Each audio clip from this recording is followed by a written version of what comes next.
AI 데이터 센터에 들어가는 지금 어마어마한 자본 같은 경우에 AI 인프라는 버블이 아니지만 네. 그 인프라에 투자하는 소위 말하는 빅테크 기업들이 기존에 내던 어떤 ROI, 내 자본 지출 대비 수익을 이 데이터 센터에서도 이룰 수 있을 것인가, 그거는 아무도 모른다고 생각을 해요. 이 중에서 한 놈 승자가 나오는 건 알겠는데 뭐 한 명이 나오던 다 같이 이기던 어쨌든 그 연산 반도체에서 또 누가 승자가 되던 결론적으로 그들은 다 그걸 만들어야 되거든요. 제조로 왔을 때는 누가 승자인지가 너무 정해져 있는 거예요. 몇 명 없죠. 연산 반도체 설계하는 팹리스 회사들로 왔을 때도 엔비디아는 당연히 저는 그 입지를 계속 유지할 거라고 생각하지만 성장률로 봤을 때는 또 다른 새로운 뭐 어떤 성장률은 작은 회사가 훨씬 높을 수도 있잖아요. 그럴 수 있죠. 설계가 누가 승자가 되던 혹은 누가 더 높은 성장을 이루던 그 설계자들은 결국 다 칩을 제조를 해야 되잖아요. 이 제조 생태계에서 1등하는 기업들 저는 이제 슈퍼을이라고 부르거든요. 슈퍼을들의 이렇게 주가 추이를 보면 AI 반도체가 본격화되기 전까지는 을이기 때문에 이런 설계 회사들이 들어간 필라델피아 반도체 지수로 이기질 못했어요. S&P보단 잘했지만. 근데 AI 시대는 이거가 역전되는 걸 저는 볼 수가 있거든요. 설계자들이 거기서 이 슈퍼을들의 파워가 더 커지지 않을까. 그래서 이 AI 투자 큰 데이터 센터로부터 이렇게 흘러내려오는 그 돈의 흐름을 봤을 때 과거 대비 더 수익성 높게 가져가는 거는 이 슈퍼을들일 수도 있지 않을까. 오늘은 반도체주가 살았는지 죽었는지 죽었다고 믿는 분들도 약간 있거든요. 그래가지고 맥을 좀 제대로 짚어보겠습니다. K프리덤 자산운용 박정임 대표와 함께합니다. 네, 안녕하십니까? 안녕하세요. AI 반도체 네. 이쪽을 좀 많이 파고 계실 수밖에 없는 네, 그죠. 입장이시죠? 네네. 왜 그런 거죠? 뭐 아무래도 일단 저희가 뭐 한국과 해외 다 투자를 하긴 하지만 뭐 한국 회사다 보니까 한국에 투자하는 부분이 좀 중요한데 한국에서 이 AI 관련해서 뭔가 그 흐름을 같이 가는 거는 반도체 산업밖에 없다 보니까 이제 타 산업들 같은 경우는 아마 나중에 이제 롱테일로 나중에 이 AI를 어떻게 활용하는지로 그 회사들의 생산성 개선 이런 것들이 실적에 나타나겠지만 일단은 이제 직접적인 연관은 반도체 회사들이다 보니까 이제 반도체를 많이 공부를 할 수밖에 없고 그러다 보니까 반도체는 또 국가별로 나눠서 볼 수 있는 게 아니라 글로벌하다 보니까 한국 기업에 잘 투자하기 위해서 해외 기업들도 많이 공부를 하게 됐고 그러다 보니까 또 해외 기업에도 투자를 많이 하게 돼서 예. 뭐 좀 거칠게 얘기하자면 현재 돈을 벌고 있는 산업군 네. 중에 대장은 역시 반도체. 그죠. 그리고 네. 반도체로 굴러가는 AI 산업이다. 네. 이렇게 이해를 하면 될까요? 네, 그렇습니다. 알겠습니다. 네. 그럼 근데 워낙에 그 산업이 전체 뭐 시총이라고 얘기할 수도 있고 산업군 전체라고 얘기할 수도 있고 거기서 차지하는 그 범위가 규모가 워낙 크다 보니까 그리고 그 가격대가 뭐 주식 시장으로 말할 수도 있고 투입되는 자본적 수준을 네. 말할 수도 있고 그게 워낙 어마어마하다 보니까 네네. 경험하지 못했던 거거든요. 네네. 그래서 버블론이 있다가 꺼지다가 네. 있다가 꺼지다가 여전히 저희는 버블론 위에 서 있는 것 같습니다. 그래서 대표님 먼저 단정적으로 혹시 얘기해 주실 수 있어요? 버블이다, 아니다. 저는 AI 산업은 버블이 아니라고 생각을 AI 합니다. 산업은 예. 버블이 아니다. 네, 근데 그 안에 그러면 산업은 버블이 아니라면 네. 버블인 부분은 그 있어요? 안에 이제 소위 뭐 예전에 닷컴 시대에 좀 유명했던 일화들이 있는 기업들처럼 예, 기업들 중에는 당연히 버블이 있을 거고요. 근데 AI 자체는 마치 과거에 전 세계 뭐 이제 철도가 놓이듯이 아니면 뭐 이후에 뭐 인터넷 인프라가 깔리듯이 이거는 하나의 그냥 새로운 인프라가 이제 생성되는 그 시대이기 때문에 굉장히 저는 사실 되게 초입부에 있다라고 생각을 매우 하고 있고요. 조입니다.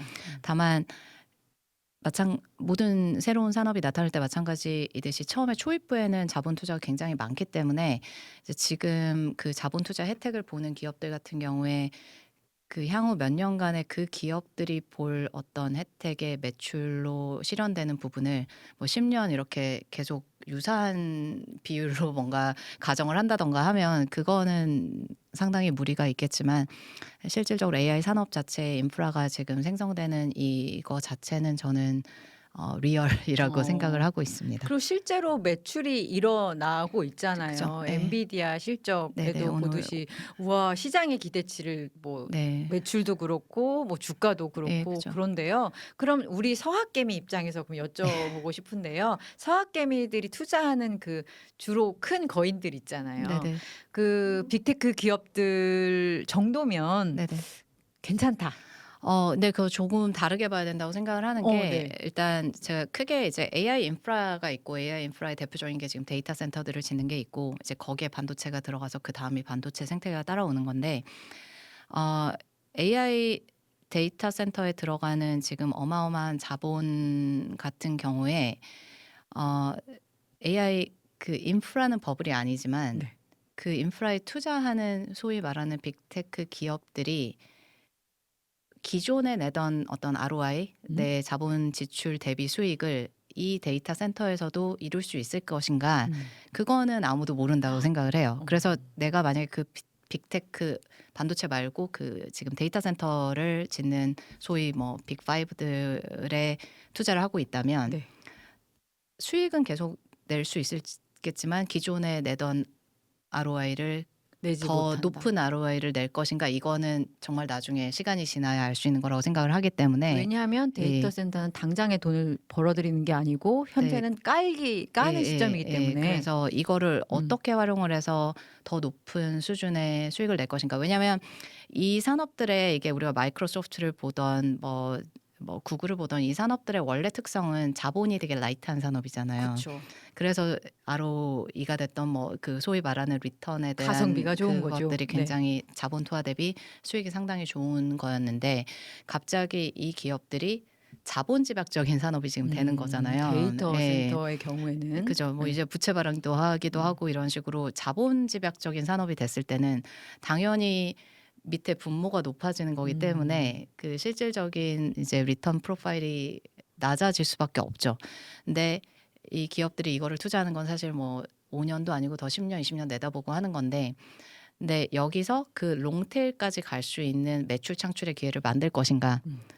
그렇다면은 충분히 투자의 가치가 있겠죠. 예를 들어 마이크로소프트가 데이터 센터에 막 투자를 했는데 여기서 뭔가 평생 구독 모델을 지금 기존의 오피스 구독 모델보다 더 고부가 가치를 여기서 하고 그거에 가입하는 구독자도 더 늘리고 해서 그러니까 예를 들어 마이크로소프트는 기존에 B2B로 대부분 기업 대상의 고객이 많은데 뭔가 이 시스템을 통해서 가정입니다만 그냥 개인들에게도 할 수 있는 뭔가 구독 모델을 만들어내서 Q도 늘리고 P도 사람들의 생활에 더 높은 부가가치를 주니까 P도 높여서 그거를 롱테일로 평생 가져갈 수 있다면 그러면 지금의 데이터 센터 투자가 당연히 가치가 있겠죠. 어마어마한 플랫폼 그죠. 기업이 예, 되겠군요. 그죠. 근데 그거를 과연 누가 할 수 있을 것인가, 누가 그렇죠. 승자인가 이거는 지금 아무도 모르기 때문에 그래서 투자를 할 때 이런 지금 기존에 자산이 라이트했던 비즈니스 모델인 회사들이 갑자기 자산이 헤비한 비즈니스 모델로 가고 그거에서 누가 위너가 될지는 모르는 상태이고 그렇다면은 사실은 그만큼의 불확실성에 대한 리스크를 할인을 해서 이제 기업 가치에 반영을 해야 되기 때문에 그래서 저는 그 빅테크 기업들은 컬렉티브하게는 집합적으로는 누군가가 승리를 할 거고 그래서 지수나 이런 거는 계속 갈 수 있겠지만 그중에 누가 승자가 될지를 저는 할 수 있는 능력이 없기 때문에 그래서 저는 그 빅테크는 항상 그냥 지수로 그냥 익스포저를 가져가고 이 중에서 한 놈 승자가 나오는 건 알겠는데 뭐 한 명이 나오던 다 같이 이기던 근데 그들 어쨌든 과거 대비 분모가 자산이 헤비해진 거는 맞기 때문에 이거를 사실 과거와 같은 리턴 프로파일을 만드는데 시간이 훨씬 더 필요할 수도 있을 것이고 뭐 AI 때문에 또 짧게 만들어낼 수도 있겠지만 어쨌든 그거는 불확실성에 대해서 제가 디스카운트를 해야 되는 거고 근데 제가 반도체에 투자하는 이유는 얘네 여기에서 누가 승자가 되던 그리고 심지어 반도체로 내려와서 연산 반도체가 이제 사실은 생태계를 만드는데 그게 GPU니 NPU니 뭐 ASIC이니 뭐 많잖아요 여러 가지 용어가 근데 어쨌든 그 연산 반도체에서 또 누가 승자가 되던 결론적으로 그들은 다 그걸 만들어야 되거든요 근데 제조로 왔을 때는 누가 승자인지가 너무 정해져 있는 거예요. 몇 명 없죠.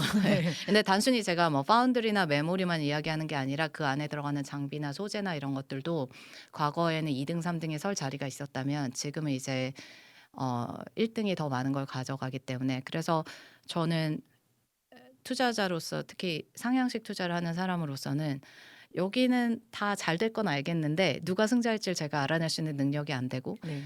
연산 반도체 설계하는 팹리스 회사들로 왔을 때도 엔비디아는 당연히 저는 그 입지를 계속 유지할 거라고 생각하지만 성장률로 봤을 때는 또 다른 새로운 뭐 어떤 성장률은 작은 회사가 훨씬 높을 수도 있잖아요. 그럴 수 있죠. 그러니까 거기서는 누가 더 높은 성장률로 그때그때 치고 나올지를 그 설계 그 창의력의 영역에서는 제가 알 수가 없기 때문에 그래요? 그 부분에서 네. 약간 궁금한 게 네. 팹립스, 그러니까 엔비디아처럼 직접 제조를 하지 않고 일종의 뭐 네, 설계를 그죠. 하는 그런 회사가 있고, 그다음에 저희 뭐 삼성전자나 하이닉스처럼 진짜로 만든 회사가 있는데, 새로운 신규 이렇게 경쟁자가 진입했을 때 네. 조금 더 좀 나을 거라고 예상되는 건 설계 쪽이거든요. 왜냐하면 제조는 엄청나게 또 자본이 투자돼야 되고 그러니까 굉장히 어려울 텐데, 오히려 팹리스가 좀 네. 다른 경쟁자를 만났을 때 오히려 좀 취약하지 않나라는, 그냥 밖에서 봤을 땐 그런 게 있는데 실제로는 어때요? 네, 그래서 저는 팹리스는 승자는 계속 승자의 그 위치를 가져가겠지만 네. 투자자로서는 이제 그 승자가 그냥 소위 말하는 가치주처럼 될 수도 있겠죠. 예, 꾸준하게 현금 흐름은 창출하지만 뭐 근데 뭐 사실 엔비디아는 오늘 이제 오전에 얘기한 거 보면 그 큰 규모에서 또 두 자릿수 성장을 그러니까요. 얘기를 하니까 사실 당분간은 예, 뭐 어우. 큰 기업들이 계속 크게 가는 것 같은데 어쨌든 그치만 훨씬 더 또 작은 기업들이 더 높은 뭐 여기가 40% 성장하면 여긴 2배씩 성장하는 기업들도 있을 수 있기 때문에 설계라는 영역은 사실은 정말. 되게 창의력의 영역이고 네. 그래서 거기는 제가 누가 승자가 될지를 알 수 있는 능력이 없는데 설계가 누가 승자가 되던 혹은 누가 더 높은 성장을 이루던 그 설계자들은 결국 다 칩을 제조를 해야 그렇죠. 되잖아요. 만들어 줘봐. 근데 그거를 할 수 있는 데가 별로 없고 거기는 새로운 예. 경쟁자 진입하기 너무 자본 어려운가요? 지배적이기 때문에 어렵고 그다음에 또 한 가지가 제가 왜 반도체의 이 제조 생태계에서 1등하는 기업들 저는 이제 슈퍼 의리라고 부르거든요. 네. 근데 그 저희가 과거 이렇게 물론 과거의 실적이 미래의 실적을 보장하지는 않지만 과거에 이 소위 S&P 필라델피아 반도체 지수 그리고 제가 정의하는 어떤 슈퍼월드의 이렇게 주가 추이를 보면 AI 반도체가 본격화되기 전까지는 을이기 때문에 이런 설계 회사들이 들어간 필라델피아 반도체 지수를 이기질 못했어요. S&P보다는 잘했지만.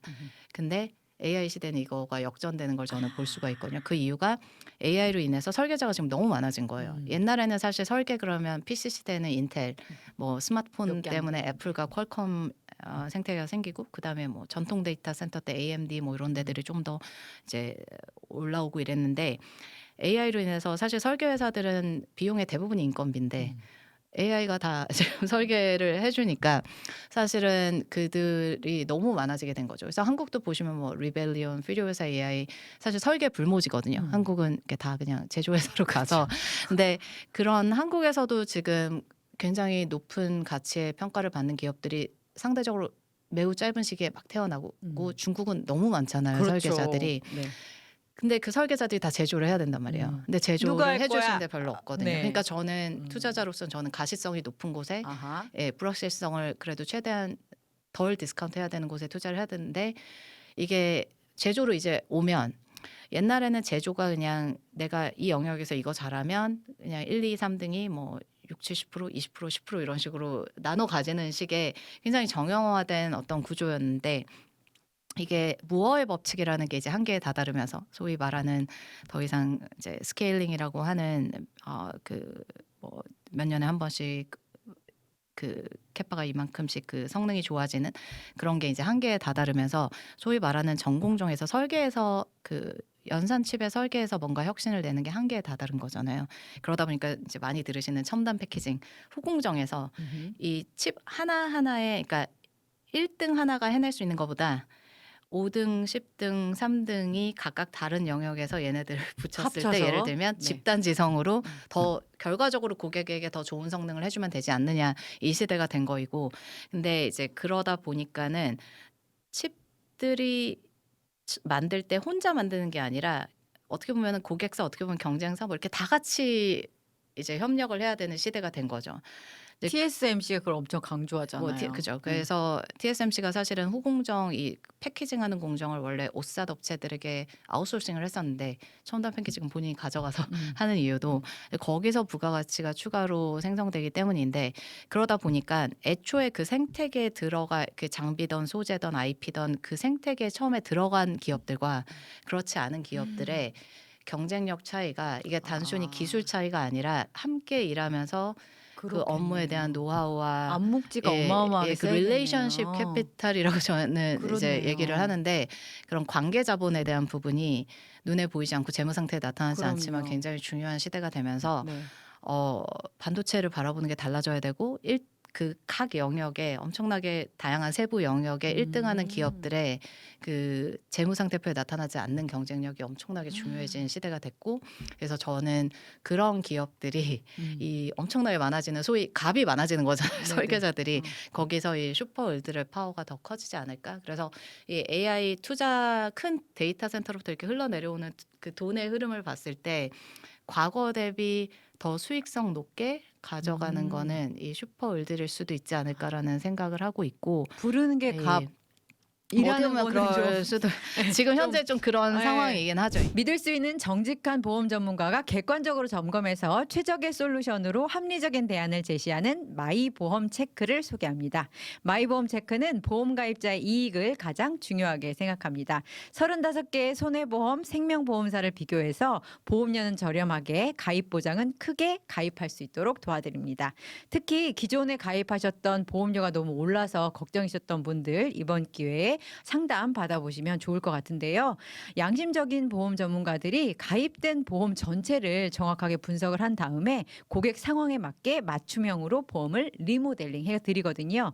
마이보험 체크에 연락하셔서 무료로 상담 받으시고 합리적인 보험 설계도 받아보시기 바랍니다.